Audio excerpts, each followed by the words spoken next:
రైతు సోదరులకు నమస్కారం అండి. నా పేరు భరత్, సుపీరియర్ కంపెనీ నుంచి వచ్చాను. మనం ఖమ్మం జిల్లా సింగరేణి మండలం నాన్నగర్ తండ గ్రామంలో ఉన్నాము. బర్మా సగురు దగ్గర మన సుపీరియర్ వారి సూపర్ ట్యాకిల్ వాడిండు. ఏ విధంగా పనిచేసిందో ఒకసారి రైతు మాటలు తెలుసుకుందాం. అన్న నమస్తే అన్న, ఒకసారి మీ పేరు చెప్పండి. పొచ్చ దోమ తెల్ల దోమ పోయింది, ఇక్కడ నుంచి ఇంతవరకు ఎదిగింది. పొచ్చగా అయితే మస్తుగా వస్తుంది. మీకు ఏ విధంగా అనిపించింది? మంచిగా అయితే అనిపించింది, క్లియర్ గా కనపడుతుంది. ఎన్ని ఎకరాలు కొట్టుకున్నారు మీరు? 2 ఎకరాలు కొట్టుకున్నాం. 2 ఎకరాలు కొట్టుకున్నారు. Super tackle, superior super tackle, super tackle.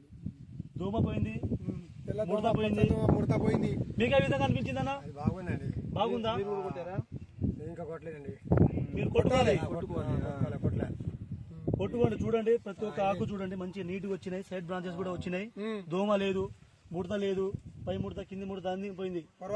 కొంతమంది రైతులు వర్షానికి అన్న మా పత్తి ఎదగట్లేదు, మంచిగా లేదంటే ఇక్కడికి తీసుకొచ్చి మన బర్మా సగురు గారికి ఒక 2 ఎకరాలకి ఇచ్చినాం సూపర్ ట్యాకిల్. అయితే కొట్టిన తర్వాత రిజల్ట్ కూడా సూపర్ గా ఉంది, సూపర్ గా కనపడుతుంది. మూర ఎదిగింది, సైడ్ బ్రాంచెస్ కూడా మంచిగా వచ్చింది. ప్రతి ఒక్క రైతులు కొట్టుకోవాలి. ఓకే అండి, థ్యాంక్ యూ అండి.